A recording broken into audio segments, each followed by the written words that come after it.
اور غنی کا معنی ہوتا ہے مالدار، دولت مند۔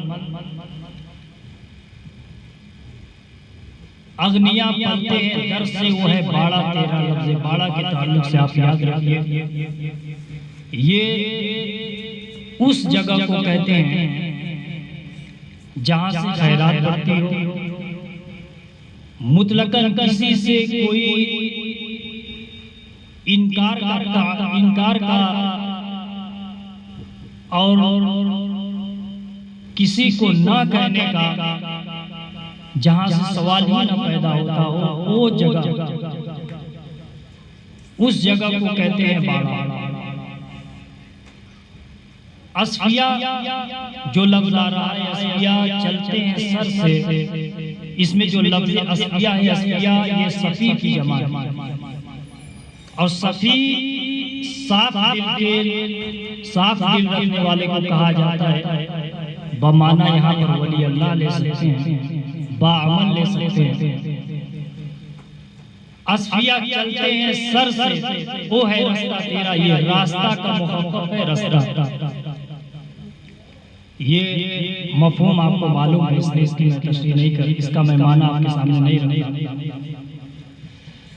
تو اعلیٰ حضرت فاضل بریلوی علیہ رحمت و رضوان لکھتے ہیں کہ اغنیا پلتے ہیں در سے وہ ہے باڑا تیرا۔ ایسا نہیں ہے کہ رسول اللہ صلی اللہ علیہ وسلم کے در سے صرف غریبوں کا بھلا ہوتا۔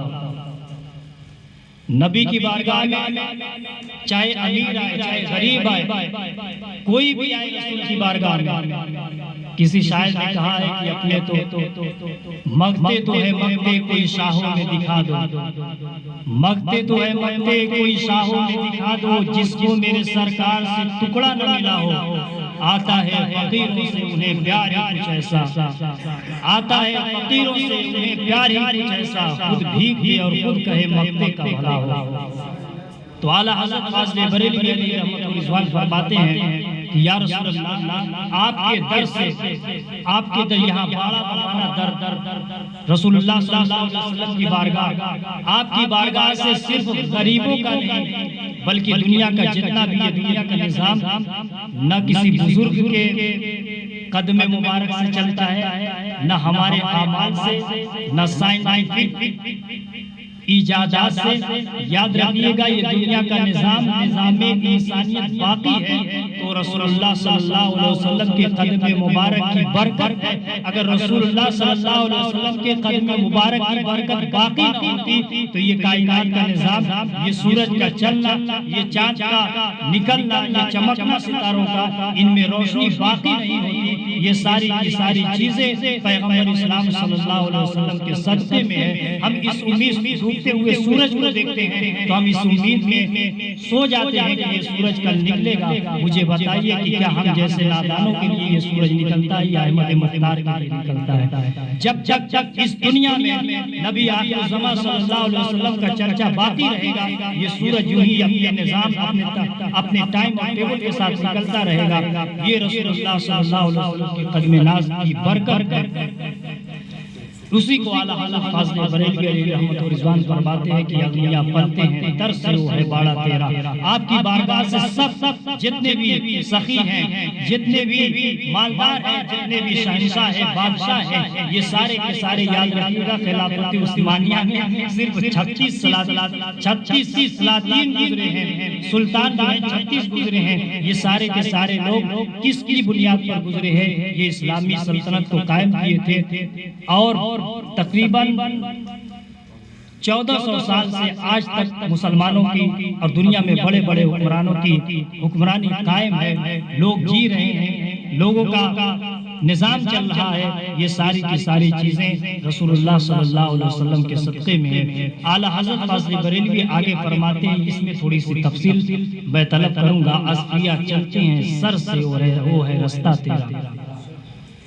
نبی پاک صلی اللہ علیہ وسلم کا دیار ایسا ہے، نبی پاک صلی اللہ علیہ وسلم کی گلی ایسی ہے، شہر ایسا ہے کہ جس میں صاف دل کے ولی اللہ جو گناہوں سے محفوظ ہیں، وہ چلتے ہیں تو پلکوں سے چلتے ہیں۔ اعلیٰ حضرت نے دوسری جگہ کہا ہے، حرم کی زمین اور قدم رکھ کے چلنا، حرم کی زمین اور قدم رکھ کے چلنا، ارے سر کا موقع ہے او جانے والے، یہ زمین ایسی نہیں ہے کہ جہاں قدموں سے چلا جائے، ہم اور ہمارے قدم کہاں، یہ حرم کی زمین ہے اور یہاں قدم رکھ کے چلنا ہے، یہاں قدم رکھ کے چلنا نہیں ہے، یہ حرم کی زمین ہے، قدم رکھ کے چلنا، ارے سر کا موقع ہے او جانے والے۔ اور دوسرے شاعر نے کہا ہے کہ ادب گاہے زیر آسماں از عرش نازک تر، ادب گاہے زیر آسماں از عرش نازک تر، نفس گم کردہ می آیا جنید و بایزیدی جا۔ امام مالک، غالباً امام مالک رضی اللہ تعالیٰ عنہ جب تک مدینہ شریف میں رہے پوری عمر آپ نے چپل نہیں پہنی، اور کیوں نہیں پہنا؟ امام مالک سے پوچھا کہ آپ چپل کیوں نہیں پہنتے؟ ایسا نہیں تھا کہ غریبی تھی، ایسا نہیں تھا کہ شوق نہیں تھا۔ کسی نے پوچھا کہ حضور آپ چپل کیوں نہیں پہنتے؟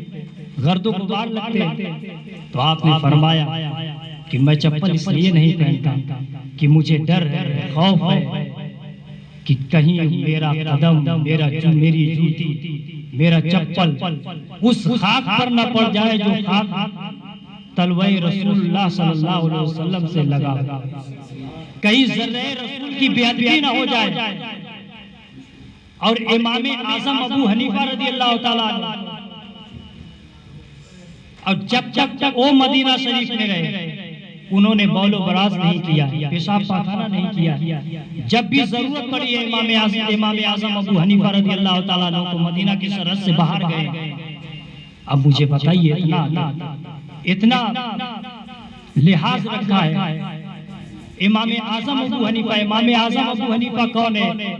یہ ہمارے امام ہیں۔ ہماری حیثیت کیا؟ ہم وہاں جاتے ہیں سیلفی لیتے ہیں، ہم وہاں جاتے ہیں زور زور سے آواز نکالتے ہیں۔ آواز کا جہاں تک مسئلہ ہے، قرآن کریم کی میں نے آیتیں پڑھی ہے آپ کے سامنے، یا ایھا الذین آمنوا لا تقدموا بین یدی اللہ ورسولہ واتقوا اللہ ان اللہ سمیع علیم۔ پھر اس کے آگے جو آیت آ رہی ہے، یا ایھا الذین آمنوا لا ترفعوا اصواتکم فوق صوت النبی ولا تجهروا له بالقول كجهر بعضكم لبعض ان تحبط اعمالكم وانتم لا تشعرون۔ اس آیت کریمہ میں یہ حضرت ثابت بن قیس رضی اللہ تعالیٰ عنہ کے حق میں نازل ہوئی۔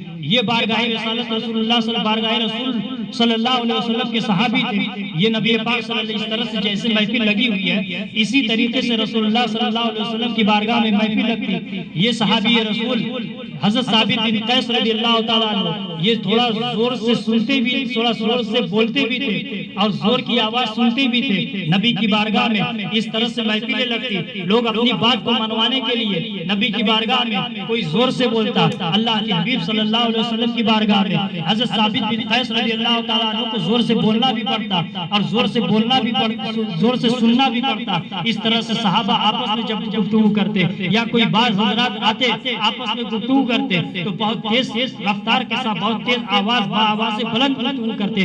اللہ رب العالمین کو یہ گوارا نہیں ہوا کہ دیار رسول صلی اللہ علیہ وسلم نے، بارگاہ رسول صلی اللہ علیہ وسلم نے کوئی اپنی آواز کو بلند کرے، فوراً جناب جبریل امین بارگاہ رسالت میں حاضر ہو گئے، اور بارگاہ رسالت میں حاضر ہونے کے بعد حضرت جبریل امین نے یہ تلاوت کی ہے۔ یہ آیات کا، اس آیت کا نزول ہوا ہے، یا ایھا الذین آمنوا لا ترفعوا اصواتکم فوق صوت النبی ولا تجهروا له بالقول كجهر بعضكم لبعض ان تحبط اعمالكم وانتم لا تشعرون۔ اے لوگو تم جس طرح سے آپس میں گفتگو کرتے ہو، نبی کی بارگاہ میں جب بیٹھو تو ادب کے ساتھ بیٹھو، نبی کی بارگاہ میں جب بیٹھو تو نبی کی آواز سے اپنی آواز کو پست رکھو، کہیں ایسا نہ ہو کہ تم اپنی آواز کو نبی کی آواز سے آگے کر لو، نبی کی آواز سے بلند کرو۔ جس طرح سے تم اپنے کاموں میں ہوتا یہ تھا کہ جب تک یہ اس آیت کریمہ کا نزول نہیں ہوا تھا، لوگ نبی کی بارگاہ میں بڑا زور سے بولتے، نبی کی بارگاہ میں کوئی آتا بہت زور زور سے بولتا۔ اللہ کے رسول صلی اللہ علیہ وسلم کی بارگاہ میں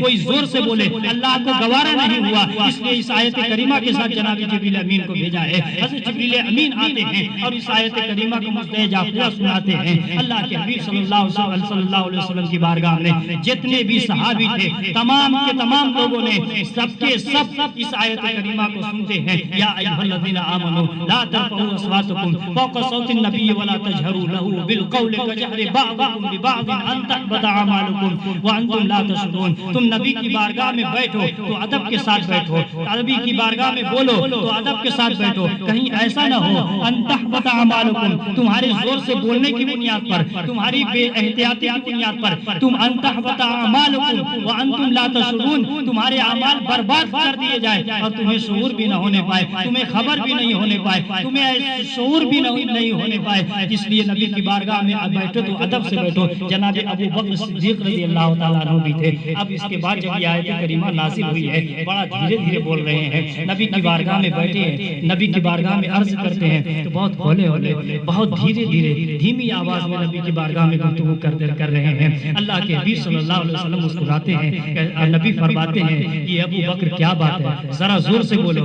ابو بکر کیا کہہ رہے ہو, ذرا زور سے بولو. ابو بکر کیا کہنا چاہتے ہو. ابھی ابو بکر رضی اللہ تعالیٰ عنہ اس طرح سے گفتگو کر رہے تھے, پھر جناب جبریل امین کا نزول ہوا اور پھر اس کے آگے پڑھتے ہیں یا ایھا الذین ان الذین یغضون اصواتهم عند رسول اللہ اولئک الذین امتحن اللہ قلوبهم للتقوى لهم مغفرۃ واجر عظیم. جناب جبریل امین بارگاہ رسالت میں حاضر ہوئے اور کہا یا رسول اللہ, اللہ نے ان الذین یغضون اصواتهم, اے نبی جن لوگوں نے آپ کی آواز سے اپنی آواز کو پست رکھی آپ کی بارگاہ میں, اللہ نے ان کے قلوب کو تقوی سے لے لیا ہے. جناب ابو بکر رضی اللہ تعالیٰ عنہ نے جس طرح سے آپ کے سامنے گفتگو کی ہے تو یہ نبی یاد رکھیے گا, یہ نبی پاک صلی اللہ, یہ نبی آپ کی بارگاہ میں یہ آپ کے ادب کی بنیاد پر جو آیت کریمہ نازل ہوئی ہے اس کے تحت اللہ کے حبیب صلی اللہ علیہ وسلم کی بارگاہ میں جناب ابو بکر صدیق رضی اللہ تعالیٰ عنہ ادب کے اعتبار سے گفتگو کر رہے ہیں, ادب کے لحاظ کے اعتبار سے گفتگو کر رہے ہیں.